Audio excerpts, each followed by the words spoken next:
Welcome to lecture number 2। इस lecture के अंदर हम करने वाले हैं multiplication theorem. Multiplication theorem in lecture number 1, अगर आपने वो नहीं देखा है तो लेक्चर नंबर 1 को एक बार ज़रूर देखें। उसके अंदर हमने कंडीशनल प्रोबेबिलिटी डिस्कस किया था। कंडीशनल प्रोबेबिलिटी से ही ये मल्टीप्लिकेशन थ्योरम जनरेट होगी। This is your conditional probability.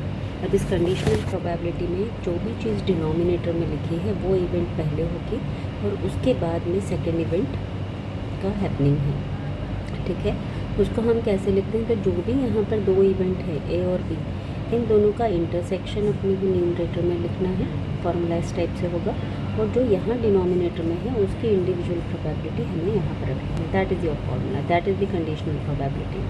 अब अगर मुझे इससे इंडिपेंडेंट इवेंट, या अगर हम बात करें not the independent, dependent event, multiplication theorem की अगर हम बात करते हैं, मल्टीप्लिकेशन थ्योरम जो है हमें इसी को अगर हम क्रॉस मल्टीप्लाई कर दें विद दिस, ठीक, यू कैन सी हियर, तो क्या हो जाएगा हमारे पास में? यहाँ हो जाएगा ए इंटरसेक्शन बी, और ये हो जाएगा हमारे पास P P into T of B is already happen then A. तो this is called the conditional probability. Okay, this one is the conditional probability and here this one is the multiplication theorem. Means conditional probability से ही आपका multiplication theorem generate होता है, उसी फॉर्मूले से। ठीक है, अब यहाँ चलते हैं probability of an event A, what is P of A. जो भी ए इवेंट होगी उसकी प्रोबेबिलिटी ऑफ बी, ये जो है दोनों कंडीशनल प्रोबेबिलिटी है। ठीक है, जो भी डिनोमिनेटर में है वो सबसे पहले होगा और उसके बाद में बी इवेंट होगी। ठीक, तीन, अगर हमारे पास में 3 इवेंट्स हैं तो 3 इवेंट्स के लिए कंडीशनल प्रोबेबिलिटी कुछ इस टाइप से बनेगी। ठीक है, फॉर्मूला एक बार आप जरूर देख लेना। एक एग्जाम्पल से इसको समझ लेते हैं। Bag contains 5 red balls 3 blue balls. ठीक है, एक बैग है, उस बैग के अंदर हमारे पास में 5 जो है वो रेड कलर की बॉल्स हैं और 3 जो है हमारे पास में ब्लू कलर की बॉल्स हैं। ठीक है, तो यहाँ पर जब हम बात करते हैं रेड और ब्लू बॉल्स की,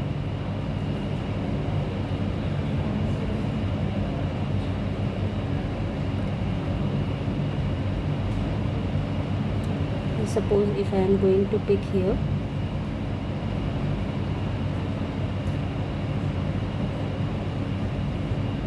if suppose I am picking here red color balls, so red color balls are 5. Okay, so I am just writing here 1 2 3 4 and 5. These are the 5 red balls and the blue balls are 3. So I am just taking here blue balls, that is 3. Right, so here I am writing these are the 3 balls, so I am writing 1 2 and 3. Right, total number of balls in the bag, that is 8. Right, and we have to find out here the probability of what? 2 balls you have to take out without replacement, मतलब एक ball निकलेगी, उसको हम बाहर रख देंगे और फिर हम दूसरी बॉल को निकालेंगे। तो क्या होगा, जब पहली बॉल बाहर निकलेगी तो एक बॉल सेकंड इवेंट के लिए कम हो जाएगी। मतलब यहाँ पर क्या हो रहा है कि इवेंट जो है वो अफेक्ट कर रही है, किसके ऊपर अफेक्ट कर रही है? Event affecting on the probability of the next event. अब यहाँ पहली बॉल के लिए जो प्रोबेबिलिटी है, यहाँ पर बोला है विदाउट रिप्लेसमेंट का केस है, find the probability that both the balls are red. दोनों बॉल्स कैसी होनी चाहिए? रेड बॉल्स होनी चाहिए। ठीक है, अब यहाँ पर हम फर्स्ट बॉल को पिक करते हैं, तो 5 में से अगर हम एक बॉल निकाल रहे हैं तो हमारे पास कैसा बनता है? 5C1। डिनोमिनेटर में क्या होता है? ये फेवरेबल केस हो गए। अब डिनोमिनेटर में हमारे पास क्या होगा? 8 में से हम कितने निकाल रहे हैं? 1। तो ये प्रोबेबिलिटी हो गई किसकी? फर्स्ट रेड बॉल के पिक करने की।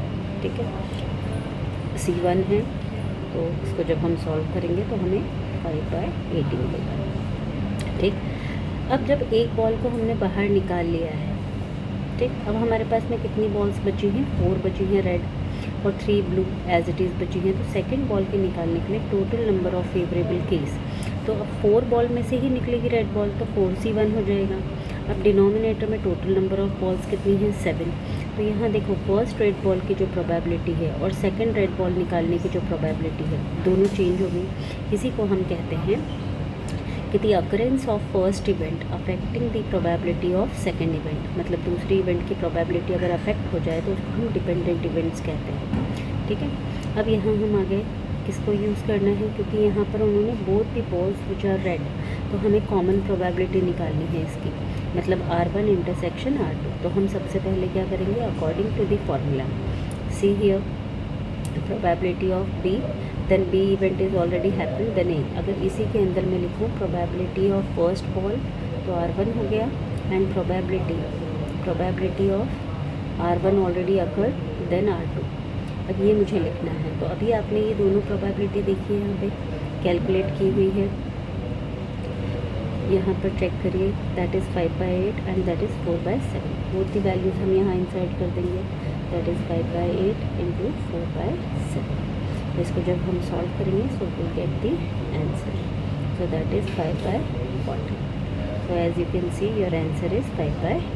सो that is called the multiplication theorem, right?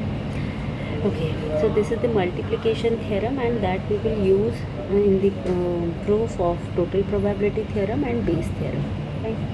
There is two important definition are also we are going to use in the proof of Bayes theorem and the total probability theorem. The first one is the mutually exclusive event. Mutually exclusive event को हम independent events भी कहते हैं। Independent events मतलब क्या होती हैं, दोनों का आपस में कोई भी there is an nothing is common between both the events. Okay, जैसे कोई भी दो इवेंट हो रही है, फॉर एन एग्जांपल मैं अगर एक डाई को थ्रो करती हूँ तो क्या क्या पॉसिबल आउटकम्स हो जाएंगे यहाँ पर हमारे पास, as you can see this one. अब मैंने ए ले लिया है गेटिंग एन इवन नंबर, ठीक है। इवन नंबर के लिए फेवरेबल केस कौन कौन से हो जाएंगे, 2, 4 एंड 6। अब बी इवेंट में ले लेती हूँ getting an odd numbers. Odd numbers के लिए फेवरेबल केस क्या हो जाएंगे, दिस वन। अब अगर दोनों इवेंट का मैं इंटरसेक्शन निकालती हूँ तो as you can see here the intersection is 5। 5 का मतलब क्या हुआ, इन दोनों में कुछ भी ऐसा नंबर नहीं है जो कि कॉमन है। तो ऐसी इवेंट्स को हम क्या बोलेंगे, यहाँ पर ए और बी जो इवेंट्स हैं, these events are mutually exclusive और independent events. Nothing is common, so remember this one. If nothing is common, then its probability will be 0, क्योंकि कुछ भी कॉमन नहीं है। और नल इवेंट की प्रोबेबिलिटी अगर हम निकालते हैं तो कितनी आ जाएगी, 0, राइट?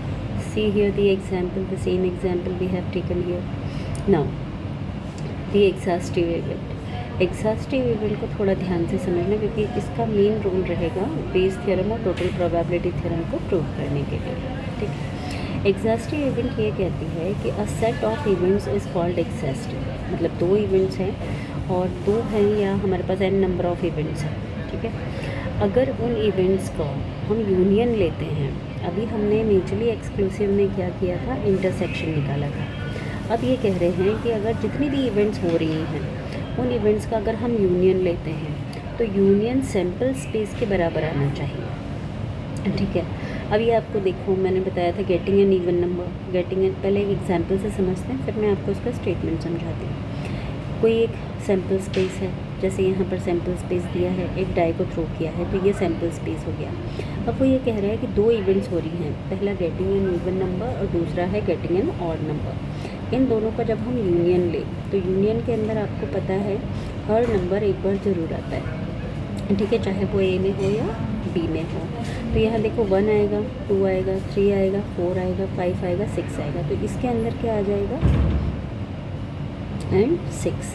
अब ये जो सेट है ये किसके बराबर हो गया, सैम्पल स्पेस के बराबर हो गया, ठीक है। तो हम क्या बोलेंगे, A and B are the exhaustive events, मतलब जब भी हम इनका यूनियन लें तो वो सैम्पल स्पेस के बराबर होना चाहिए। एक दूसरा एग्जांपल मैं ले लेती हूँ। सपोज़ करो मेरे पास में 1, 2 है एक इवेंट, बी इवेंट कोई इवेंट है जहाँ पर मेरे पास 2, 4 है, सी मेरे पास में एक इवेंट है जहाँ पर 2 और 5, ठीक है।